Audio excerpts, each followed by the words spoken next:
Well, thank you very much, Layla, for agreeing to be part of my podcast today. How are you today? I'm feeling very mediocre. Thank you so much. How are Mediocre. you? Not too bad, not too bad. I'm a little bit hot and a little bit sweaty. I just run for some milk. But yeah, Oh, I'm all good. Girl's got to do what a girl's got to do. gotta Yeah, get that milk, girl. exactly, exactly. And how have you been? I've been all right. I've been sat in my house because the government was like, you better sit in your house for a bit. And I was like, Yeah. all right, I'll do that for you, pal. We can agree to do that for you. And how did it Yeah. affect you majorly? Like, what were you doing before lockdown happened? Oh, pretty dramatic affecting of my life. So I was a vocalist and I was supposed to be working abroad this year. So then Corona happened, and it was funny because actually during rehearsals, Corona was like slowly bubbling, and I'd been rehearsing for 12 weeks, and it was kind of bubbling up like, oh, there's someone in England with Corona. And then it was like, oh, someone's died. And it was like, oh, Christ, okay, well, oh, well, I'm off to Turkey, so it doesn't matter because they've got no cases over there. I'll be fine. And then, and then all of a sudden on the last day of rehearsals, they turned around and went, sorry, guys, you're not going anymore. I was like, what? And I No rang my mum way. and I rang my mum and I was like, Mum, I think this coronavirus could actually be quite a big deal. Like, I think it could be quite serious. And she was like, Sam, stop worrying. It's going to be fine. Stop worrying. Stop panicking. And now look where we are. The whole world shut down. And I'm sat in my bed chatting to you on Zoom. I know, it's crazy, isn't it? Like, we were Yeah. exactly the same. Like, we'd done a wedding just before lockdown happened. And, like, normally Yeah. after a gig, you go out, you'll have a few drinks. We went out to Yeah. this bar and there was not a soul in sight. We're like, maybe we'll just go back to our hotel room and just wait this Yeah. out. It'll be over in a couple of weeks. Yeah. Well, 5 months down. we were like, oh, it will be a couple of weeks, month max, and then we'll be able to go. They'll send us in a couple of weeks once all this has sort of died down a bit, yada yada. I So, know, crazy, isn't it? So, had you done drag before lockdown, or was this something that you've just discovered? so I'd done drag for, I mean, realistically, I'd been practicing and working on drag for about 6 years. Very slow progress. And then when before lockdown, way before, like a good couple of years ago, I started doing gigs like professionally, so started getting bookings and stuff. And then, but the problem with my situation is I've always worked full time as a vocalist and as a singer. So, and that's as me, Sammy. So, the tricky bit was finding time to do it and people to enjoy it. So basically, as well, from living in Cornwall, there's not any opportunities at all. So if you live in Birmingham city centre, then yeah, you can go out and you can just put on a lash and have a cute time, but you don't do that in Cornwall. So there's no gay bars, there's nothing. So the one opportunity I ever had was the gay nights in Newquay. One night a month is the gay night, and so I've done a few bookings with them, and then so it was kind of like a bit of a extra pocket money earner type of Hmm. thing. And Oh, then so because of lockdown, um, from not working full time as a singer, all of a sudden I had all this time, and I was like, well, I really do enjoy drag, so I'm gonna start investing it properly. And I was planning to do that when I got back from Turkey. I was going to save up loads of money and buy lots of wigs. Um, and now I've bought lots of wigs without saving lots of money, so I'm completely broke. But nice. it's fine. Yeah, a girl's got to do what a girl's got to do at the end of the day. And obviously, this Absolutely. with lockdown happening, and obviously online has really, really taken off. Online shows, Yeah. online meet and greets. There's been people that have been, what's the name of that app that you can get people to say hi and happy birthday and stuff to you? There's all that taken off. Oh, I can't remember the name of yeah. it. Cameo, I think that's what it is. Is it Cameo? Cameo. I Yeah, don't know. yeah, So Cameo. there's a little plug for Cameo. OnlyFans. OnlyFans, yeah. Yeah, I'm not. To be fair, OnlyFans. people don't want to see that from me. To be honest, they'd be paying me to Oh, I don't stop. To be know. honest, and obviously online has had a huge effect for yourself because you put together a massive drag collaboration in the form of Yeah. Bohemian Drag-sody. Now, how Yes. stressful was that? Pretty stressful, and I think it. it was really good fun. The problem with my brain and how it works is once I have an idea, I can't let it go, and it has to happen. And if it doesn't happen, I'll get very, very upset, and I get really stressed and annoyed if I can't be creative. So I've had all this extra time now to be creative, and it's been really positive for me, really lockdown, because I've built up a much larger following. I've met lots of new people. I've learned a huge amount. I've grown a lot as a performer. I think I was probably a little bit naive when I started the project, because I was thinking, oh, why wouldn't anyone want to be in this amazing collaboration? I was just like, come on, guys, like, come join in. But it was quite a push to get people to do it. Mm-hmm. And I had to really try and convince people, and a lot of people didn't take me seriously. And I think probably people would be honest about that. I think there were people in the video who were like, who is this person trying to get me to pretend to be a violin? Like, who is this person? And then, but once they saw the video, then they realized. And so it was quite difficult encouraging people and trying to inspire people to listen to this new queen that nobody knows of. But because I think the idea was quite strong and different, people were like, oh, okay, I'll give this a go. So yeah. Yeah, and the video is just amazing. And if you haven't seen it, I'll make sure that I put the link to it in my little bio so you can go across and have a little watch to it. And so there was about 50 drag queens, did you say, in that one? Yeah. So I think I think I had about 58 people say they would do it. And with the people who ran out of time or people couldn't do it anymore, there was about, I think, 42 all in all. So you round that up to 50 to sound good, right? Of course, yeah. So yeah, Oh, of that's course. So yeah, it's about fantastic. 42 queens, yeah. That's amazing. It's just a good job they weren't all in the same room, because that would have been a recipe for disaster. There would have been Can wigs you flying, imagine? heels, there would have been just foundation and Yeah. powder everywhere. But that you haven't actually stopped there, have you? So having the 50 No. queens just wasn't enough. So you've had to go one step further, haven't you, on your next project? Yeah. So I do you said want I'd never do it again. and I'm doing it again. So although so last time, if people haven't seen the video, just to give you an idea of what it actually is, basically I've created an orchestra and the BBC proms for as a reference out of drag queens.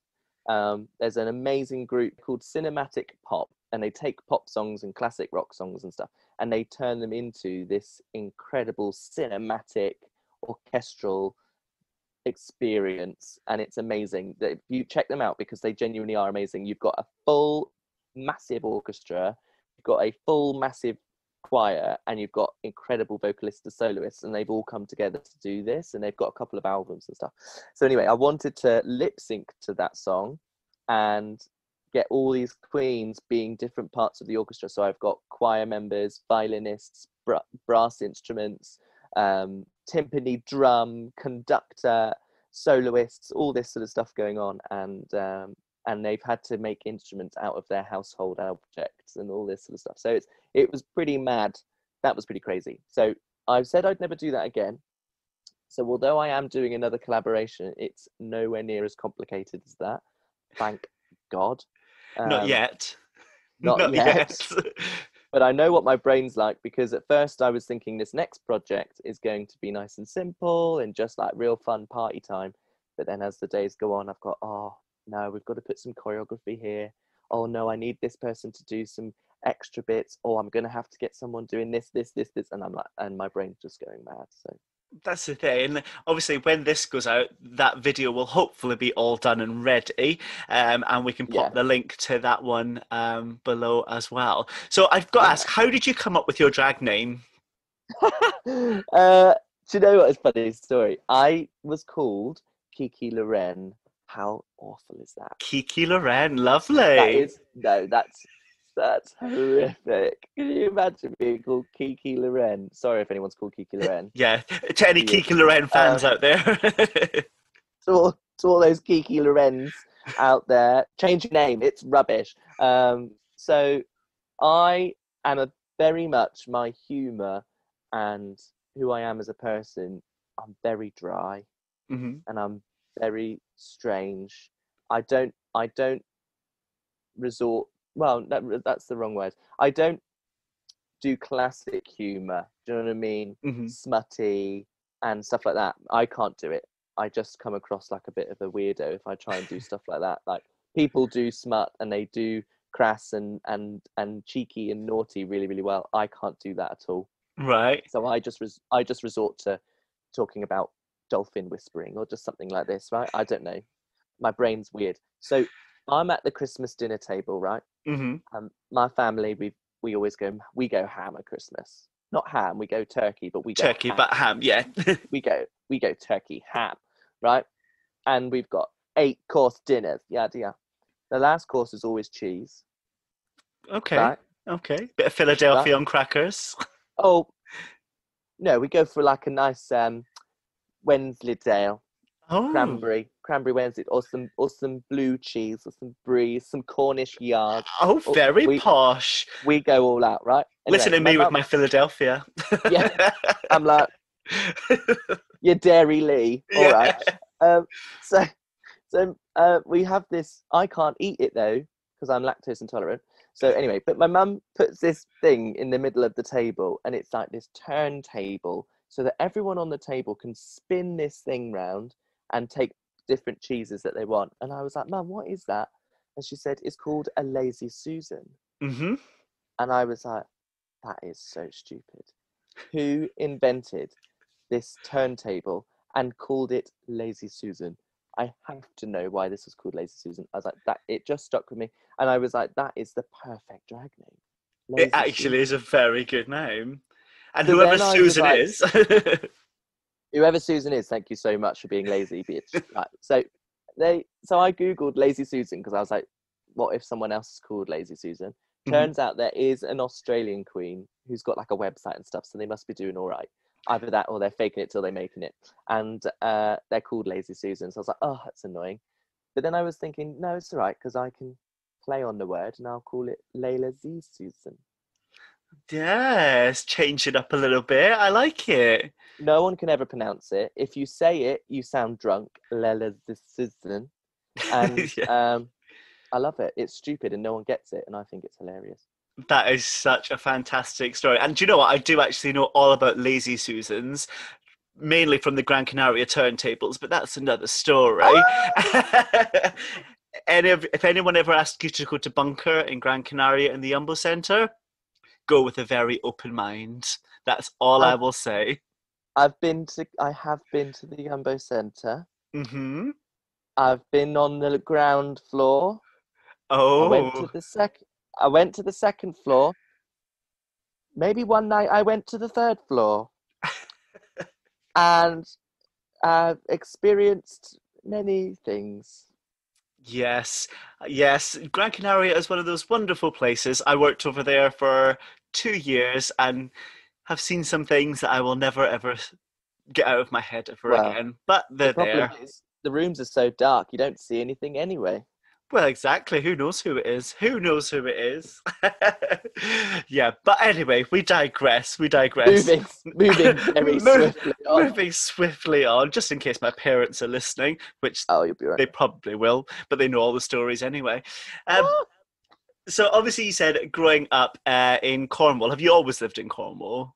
I grew up actually in Devon, Okay. so um, like it was kind of like Devon Somerset border. Hmm. So it was like super rural. But then my parents moved here when I was 18, and then I've just kind of come back and forth from Cornwall, from working in the entertainment industry and stuff. Like I've been living all over and touring all over the world. Not world, right?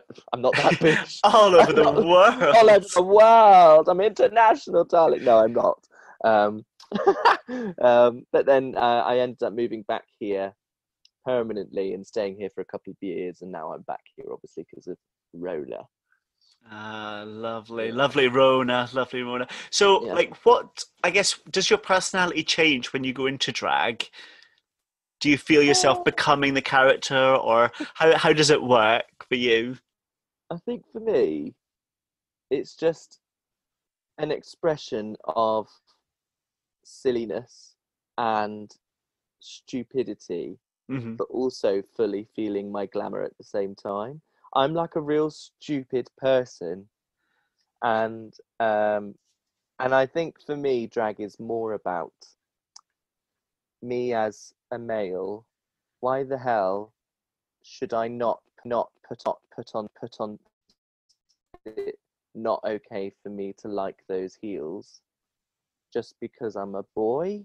Hmm. So I don't put on a character, I don't think. And people have said this to me that I am the same in and out.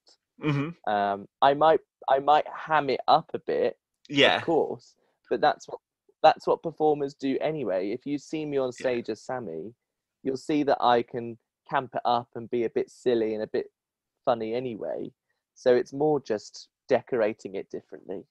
Yeah, That's it. 100%. It's always about like we've always said that we're just actors at the end of the day and we're just in a different role. That's Mm. all we're really doing. So it's not playing something different. It's just being you, but maybe being a bit more out there with a big fabulous wig and Yeah, fabulous just heels and just costumes. decorated differently. Yeah, yeah, Yeah, but 100%. like there's people, obviously there's people who do like a real solid character, and the best example I can think of now is like Holly Stars. So Hmm. like Holly Stars is obviously a character, and that's a very well rehearsed, very funny. I mean, she'll probably turn around and be like, "I'm a real person. How dare you? I'm suing you." If she ever listens. But yeah, but I'm not that at all. Hmm. I am stupid and silly and sassy and glamorous and all those things just in my day-to-day life. So when I'm doing drag, it's more of a case of just the art form of it, the creativeness and Hmm. the outlet to express that and make money. Yeah, definitely. And I think people tend to warm to you more when you're yourself because they see Yeah, a likability in the drag persona and that naturally comes yeah, from you. Whereas I think if you're going to play the character, you've got to do that really, really well. Because if you really do it well. Like Holly half-assed, Stars. yeah, like if you do it half-assed with some of the people that I've seen out there, you come across as fake, false, and just a little bit bitchy, Yeah, and it doesn't read well. Well, that's what yeah. I think anyway. Um, Fantastic. So I guess if you had a message to say to your younger self, what would that message be? Getting deep and Oh, philosophical. very deep and philosophical. I would probably say, look here, try try contact lenses earlier in your life. Really, really persist with the contact lens thing. Tell mum and dad that you really should have braces like your brothers and stop being so cheap. Um, Tell them to get you some decent dance lessons so that you don't have to fake it till you make it in all the rehearsals and get very stressed. I mean, you're a natural performer, darling, but you could have done with a bit of ballet and a bit of technique training. I would also say that um, things are pretty shitty, but it's gonna be all good, and that's fine. Live your life, Ah, have a cool time. perfect. Thank you so much for being part of Miss Crystal Chats. As I say, I'm not too sure when it's going to go Oh, out it's an because I've got honor. a few on there. And good luck with all the future projects. I'm sure that you've got loads and loads of ideas burning away that you're just Oh, dying to release on everybody. thank you very much. Thank you so much. Bye. Bye.